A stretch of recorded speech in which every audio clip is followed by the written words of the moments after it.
안녕하세요, 찰리브라입니다. 월요일날, 그러니까 한국 시간으로 월요일날 정도 되면 사실은 뭐 북미나 아니면 유럽 같은 경우는 시간차가 있기 때문에 많은 뭐 임팩트 있는 뉴스가 나오지 않아요. 그래서 오늘 같은 경우는 사실은 우리가 흔히 생각했을 때는 주식시장하고 사실은 커플링으로 우리 가상자산 시장을 되게 많이 보잖아요. 특히나 이제 기준이 되는 거는 비트코인을 기준으로 해서 많이 보는데, 어저께 이제 제가 저녁에 이제 밤에 뉴스를 찾다가 네이버에서 막 뉴스를 보다가 하나 혼선을 줄 수도 있는 뉴스일 수도 있고 사실일 수도 있지만, 우리가 지금 세상 돌아가는 걸 보면 이런 뉴스는 지금 정상적인 뉴스구나, 이런 뉴스는 혼선을 줄 수도 있는 뉴스구나라는 거를 판단을 할 수가 있거든요. 그래서 주식시장이 어떻게 갈 거라는 거를 알면 대략적으로 가상자산 시장도 만약에 커플링이라는 어떤 그 단서가 있잖아요. 지난 뭐 몇 년간을 보면 거의 커플링 장세로 계속 왔기 때문에 지금까지도, 그래서 그런 걸 알 수 있다고 생각을 하는데, 여기 보시면 너무 부정적인 뉴스거든요. 딱 이것만 딱 보면 여기 헤드라인에 보시면 미국 연준이 내부에서 증시가 과열되고 있어서 경고음이 나오는데 금리 인상 앞당길 수도 있다, 이런 뉴스가 나와요. 그러면 시장 참여자들은 어떤 생각을 과연 많이 할까요? 금리 인상되면 폭락을 하겠구나, 주식시장 폭락하고 집값도 폭락할 수도 있겠구나, 세상의 모든 풀려있는 돈들은 중앙은행으로 다시 흡수될 수밖에 없겠구나 라는 위기의식을 조장할 수도 있는 사실 뉴스일 수도 있거든요. 근데 여기 보시면 버스턴 연방은행 총재가 그런 말씀 하셨대요. 과도한 차입 통한 투자를 억제할 거다. 근데 파월 의장님은 금융 감독에 만족한다, 이런 식으로 약간 부합되는 내용이 아니라 지금 현재도 그냥 만족한다, 그냥 평상을 유지하겠다, 이런 식으로 말씀하셨다는데, 시장에 혼선을 줄 수 있는 뉴스라는 거죠, 이런 뉴스가. 그래서 주식시장과 가상자산 투자에 만약 이 말대로 가면 찬물을 끼얹을 수도 있는데, 그렇게 안 될 가능성이 높은 게 왜 그러냐면, 자, 일단은 지금 현재 IMF에서 지금 회의를 지금 아마 진행하고 있을 거예요. 그래서 제롬 파월 연준 의장이 나갔고, 제가 알기로는 스텔라 루멘 최고 책임자가 이번에 회의에 참석하는 걸로 알고 있어요. 그리고 우리가 이번 주 들어서 이제 그 주식시장에 관해서 지표를 알 수 있는 게, 전문가들 추정치를 보면 대충 그 주식시장이 어떻게 갈 거라는 걸 어느 정도는 예측할 수 있다고 생각하거든요. 그래서 일본하고 중국에서 나오는 중요한 지표들이 있는데 예상치가 나쁘지 않게 나올 가능성이 높다라는 발표가 있었어요. 그래서 여기 보시면 일본 같은 경우 그 지난 분기 2분기 수출액이 마이너스 14%였는데 3분기에 가서는 오늘 이제 발표가 날 거예요, 아마.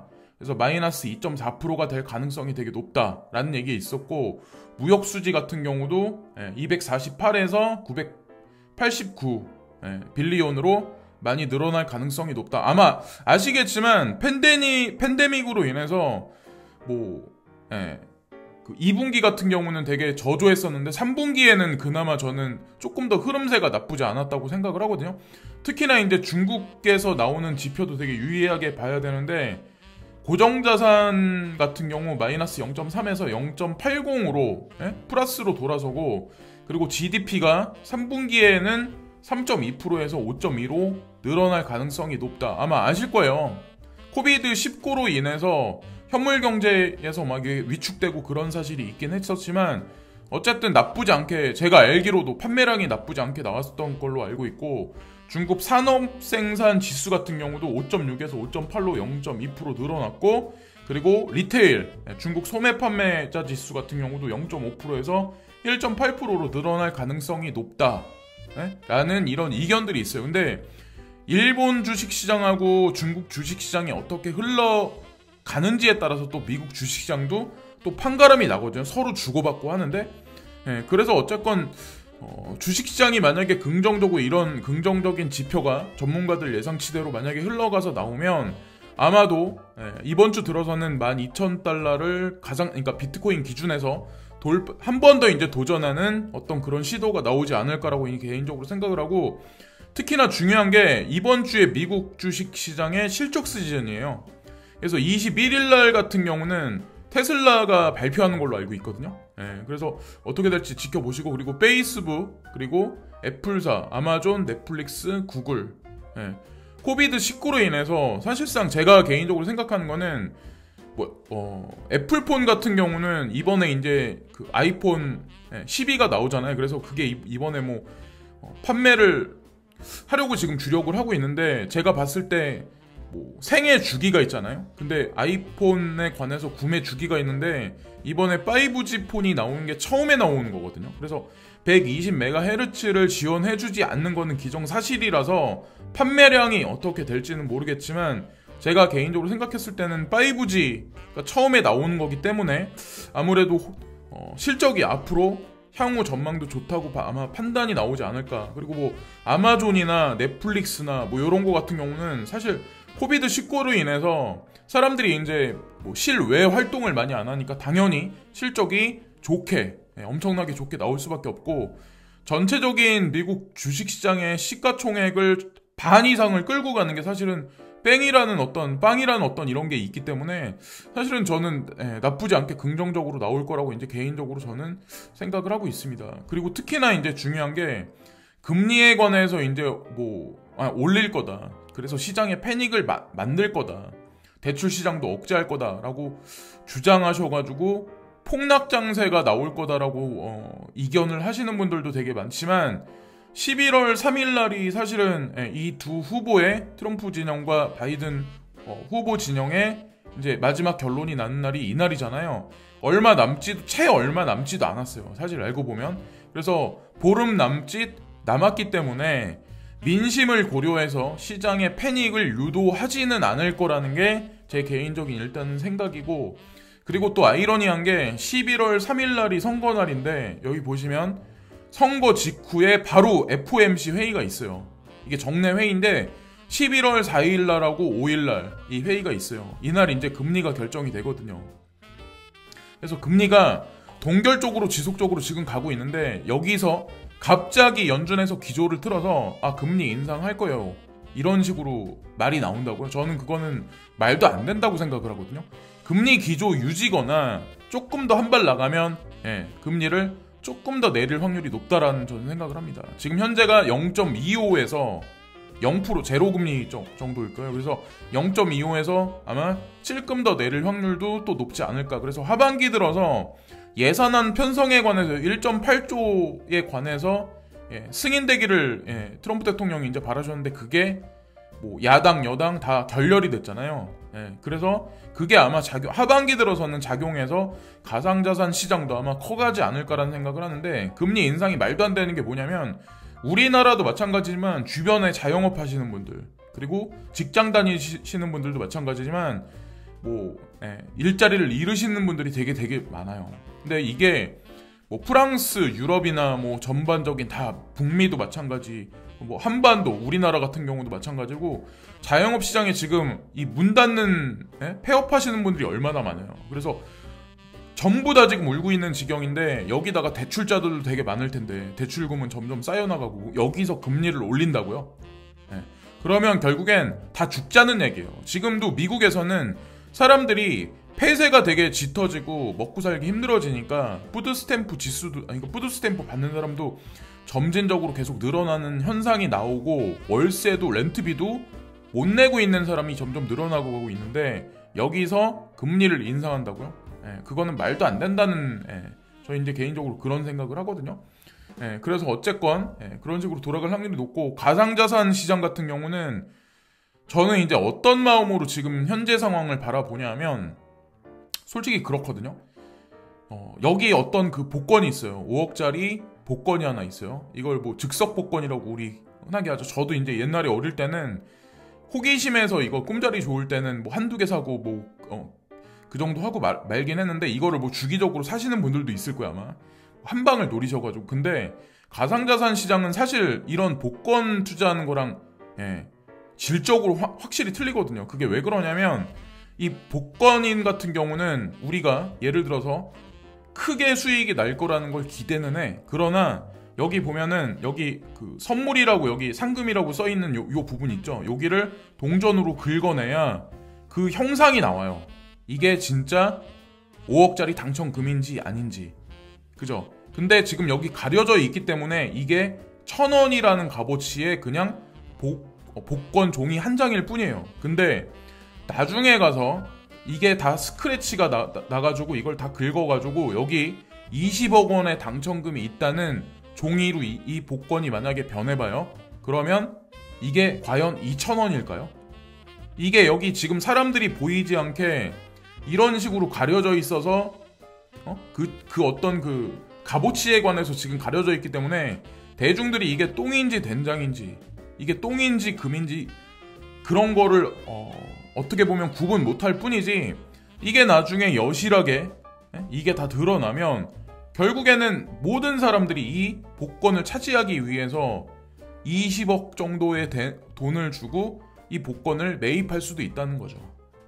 저는 이제 비유적으로 그런 표현을 쓰거든요. 그래서 우리가 그냥 확률 없는 게임을 하는 건 아니다라는 생각을 되게 많이 하는데 대부분의 사람들은 아마 그런 생각을 아마 되게 많이 할 거예요. 우리 주변 사람들, 그러니까 가상자산 투자를 비전을 보고 하시는 분들, 논리를 세워서 그런 분들 빼고 가상자산 투자는 도박이다라는 어떤 그런 생각들, 그리고 미래를 지금 투자를 하시면서도 미래를 알 수 없다라고 말씀하시는 분들 있잖아요. 근데 그게 결론적으로 뭔지 아세요? 어디서부터 나오는 거냐면 숫자가 안 올라가서 지금 그러는 거예요. 가격이 결국 안 올라가니까 이런 의구심이 많이 생기는 거예요. 2017년도 말로 되돌아가면 그때 막 이렇게 급상승하고 막 이럴 때 그거를 도박이라고 말했던 사람이 있나요?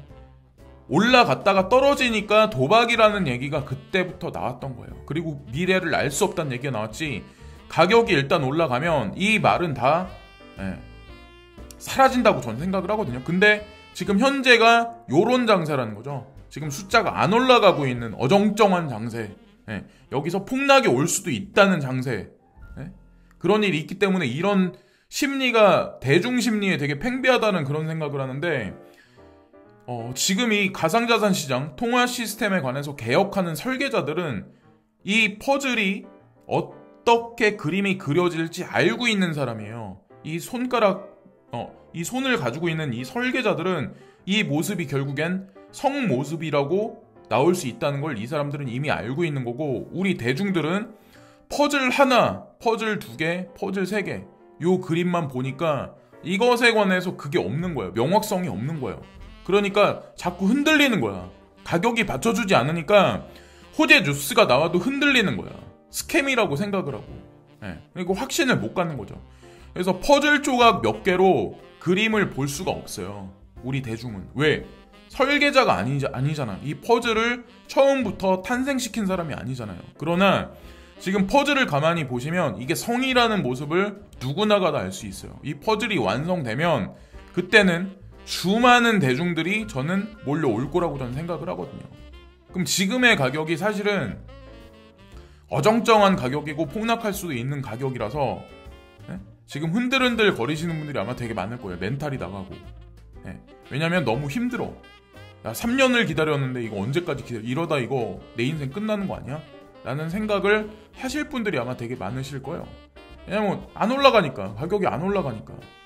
그러나 완연하게 이제 그림을 모습이 완벽하게 이게 세팅이 정사각에 나오면 사람들이 엄청나게 많이 덤벼들 거라는 저는 생각을 하거든요. 지금의 가격은 향후에 이제 보지 못할 거라는 생각을 하고, 우린 이제 그런 생각을 되게 많이 할 거예요. 내가 만약에 과거로 돌아간다면, 과거로 돌아가서 타임머신을 타고 과거로 돌아간다면 나는 비트코인을 1달러에 매입을 해서 벼락부자가 돼 있겠지 라는 생각들을 되게 많이 하세요. 근데 그거는 개인이 생각이고 아니라는 거죠. 그래서 시스템 설계자의 일원인, 어떻게 보면 베리 실버트라는 이 인물 있죠. 그레이스케일 자산운용사 디지털 커런시 그룹의 CEO인 이분 같은 경우는 2012년부터 비트코인 7달러 때부터 투자를 했는데, 제가 이거에 관해서 생각을 되게 많이 해봤거든요. 만약에 이게 나라면, 이게 저라면 어땠을까? 근데 저는 이분같이 못했을 거라는 생각을 되게 많이 해요. 왜 그러냐면 이분이 2012년도에 7달러에 투자를 했었어도 2013년도에 이게 비트코인이 100달러까지 치솟았고 2014년도에 이게 5분의 1 토막 났어요. 그러면 보통 사람 심리가 뭐냐면 7달러에 샀어도 이게 뭐 엄청나게 뭐 10배, 뭐 100배 이렇게 올라가, 예를 들어서 뭐 10배, 100배 이렇게 올라가잖아요. 그럼 보통 일반적인 사람들은 당연히 전부 다 전량 매도할 수밖에 없어요. 시스템 설계자니까 지금까지 인프라를 끌고 오고 거대 자산 운용사의 대표가 된 거죠. 사실은. 그죠? 우리 대충은 사실 별개의 인물이라고 생각하고 지금 현재 가격이 안 올라가니까 우리는 이런 분들하고 이제 비교를 많이 하는데 개인은 숫자에 모든 걸 판단한다 라는 생각을 저는 되게 많이 하거든요. 뭐 XRP가 안 올라, 비트코인이 지금 올라갈 듯 말 듯하고 막 지지부진해. 무슨 특정 코인들 내가 생각하는 것만큼 2017년만큼 그게 가격이 안 올라. 거기에 모든 걸 다 판단한다는 거예요. 거기에 포커스를 모든 걸 다 맞추고. 그럼 그렇게 되면 어떻게 되냐면 아 이거 진짜 안 오르네, 이거 짜증나네, 이거 3년을 기다렸는데도 안 되네. 그래서 지금 요 근래 들어오신 분들 있죠. 업비트가 이제 그 일반 고객들한테 이제 계좌를 오픈할 수 있는 K뱅크를 통해서 그때 왔던 사람은 여기서 조금 떨어진다고 해도 아 이게 그림이 나쁘지 않겠구나.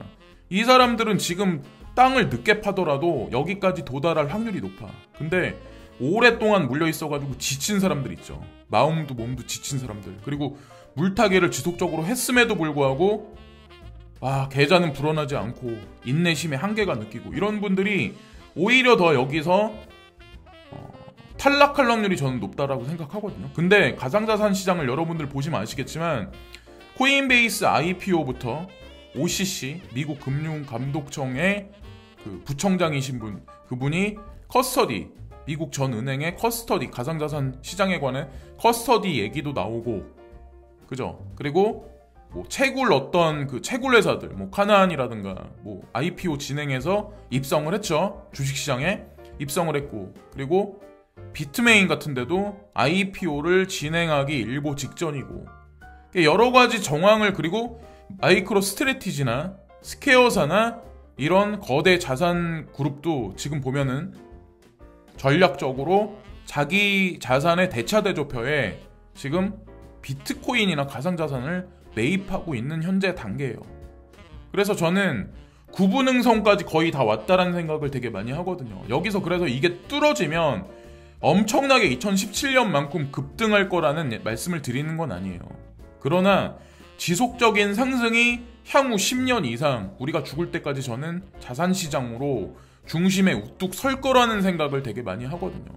네. 저 개인적인 생각이긴 하지만 그렇게 될 수밖에 없어요. 현재 보면. 근데 우리가 투자를 하면서 욕심이 복을 가로막는다는 생각을 되게 많이 해야 되는 게 뭐냐면 무리한 투자, 그러니까 내 그릇보다 내가 가지고 있는 자산의 100%를 여기다가 풀베팅 하시는 분들이 있어요. 그러면 더 못 견뎌.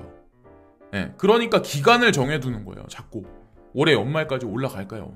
올해 연말까지 뭐 얼마만큼 올라간다는 건 알지만 얼마까지 간다는 거 알 수 있는 사람은 아무도 없어요.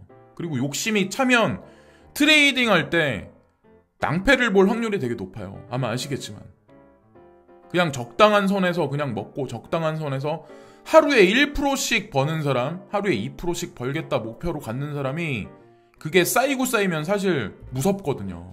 그게 사실 쉬운 것도 아니고 되게 어려운 거고.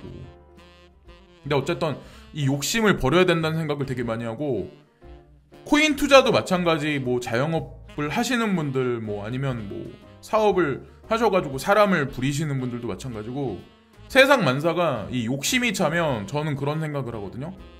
모든 게 다 실패로 돌아간다는 생각을 되게 많이 하거든요. 그리고 욕심이 차면 조급증이 생겨요. 조급증이 생기고 여기다가 이제 잔머리를 쓰기 시작을 해요. 네. 나는 약삭 빠르게 이렇게 해야지, 이렇게 해서 이 돈을 언제까지 벌어야지, 이런 생각을 되게 많이 하는데 그게 뜻대로 되지 않는다니까요. 그러니까 무리한 투자는 절대적으로 저는 지양해야 된다고 생각합니다. 지향이 아니라. 그래서 욕심을 일단 버려야 된다라고 생각하고, 그리고 가상자산에 투자해서 큰 부자가 되겠다고 생각하시는 분들이 되게 많아요. 그렇게 되려고 우리는 투자를 하는 거지. 근데 저는 어떤 생각을 하냐면 적당한 부자 정도가 좋지 않을까라는 생각을 되게 많이 해요. 그냥 편안하게 먹고 살 정도. 그러니까 누구같이 뭐 페라리를 끌고 다니느니, 아니 그러니까 페라리가 아니라 뭐 부가티를 끌고 다니느니, 응? 뭐 아니면 뭐 몇십억대? 집에 뭐 이렇게 막 뭐 산다느니, 저는 그런 건 꿈꾸지 않거든요. 그러길 바라지도 않아요. 그 사람들 생활하고 우리 지금 일반적인 사람들하고 생활이 얼마나 많이 틀릴까요? 저는 아니라고 생각하거든요. 제가 그런 사람들도 좀 아는 사람들이 좀 예전에 있었는데, 사람 사는 거 별거 없어요. 그렇다고 뭐 맨날 호텔 가서 뭐 맨날 비싼 거 먹고 뭐 허례어색하고 맨날 그러나요? 사람 사는 거, 저는 거기 종이장 한 장 차이라는 생각하거든요. 진짜 큰 부자 아니고서요.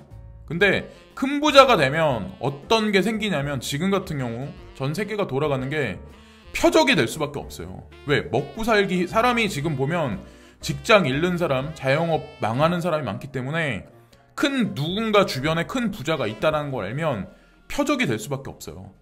범죄의 표적이 될 수도 있고, 국세청에서도 큰 표적이 될 수밖에 없어요. 내가 되게 큰 좋은 집에 살면 되게 좋을 거란 생각을 되게 많이 하시잖아요. 이 세금은 그냥 있을 것 같으신가요? 국세청에서? 예전 같지 않아요. 이런 것도. 그러니까 여러분들 아마 아실 거예요. 연봉 많이 받는 사람들이 세금을 얼마 내는지. 앞으로 생각보다 아마 많이 올라갈 거라는 생각을 합니다. 그래서 그냥 적당한 부가, 저는 욕심을 버리고 그게 좋을 거라는 생각을 하고, 그것도 제가 유튜브 하면서 매번 이제 한번 얘기하면 좋겠다는 생각을 되게 많이 했었는데, 저는 이제 그런 생각을 하거든요. 우리 주변에 보면은 뭐 먹고 살기도 힘드신 분 있고, 밥을 먹고 사시는 분도 있고, 직장을 있으신 분도, 직장 잃으신 분들도 있겠지만, 좀 그래도 마음의 여유를 가지면서 생활을 해야 된다고 이제 전 그런 생각을 하는데, 내가 살고 있는 집에 뭐 예를 들어서 뭐 경비실이 있다, 아니면 뭐 관리실이 있다, 아니면 청소하시는 분들, 하다못해 택배하시는 분들은 택배를 두고 그냥 가시잖아요. 저는 이제 쿠팡을 주로 사용을 많이 하거든요. 쿠팡이 뭐 재료가 다 좋잖아요. 물건 질도 좋고, 그래서 쿠팡을 주로 많이 사용을 하는데, 이 바카스 한 박스에 그렇게 많이 비싸진 않아요. 이거 보면은, 근데 이 한 박스에 100개가 들어있거든요.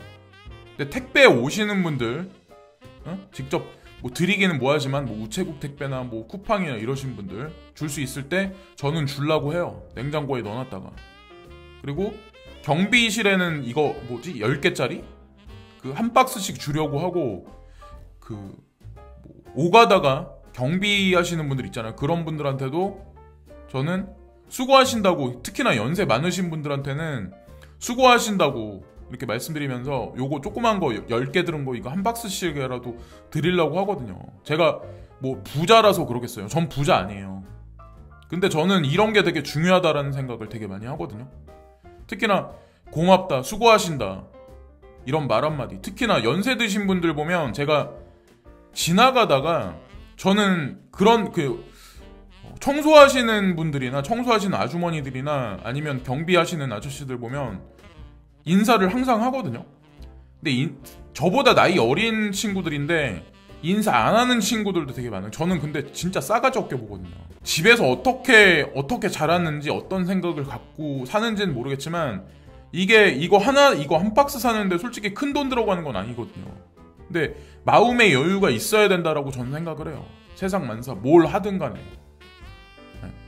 가상자산에 투자를 하시든, 아니면 뭐 사업, 지금 자영업을 하시든, 말 한마디, 뭐 가전제품 수리 오시는 분들한테도 뭐 식사하시라고 뭐 예를 들어서 서비스 비용 외에 뭐 LG전자에서 왔다 이러면 서비스 외에 뭐 식사하시라고 그분들한테 뭐 2명이 왔다 이러면 점심시간 되니까 뭐 2만 원이라도, 그러면 조금 더 잘 신경 써서 해줄 거 아니에요. 저는 그런 생각 하거든요.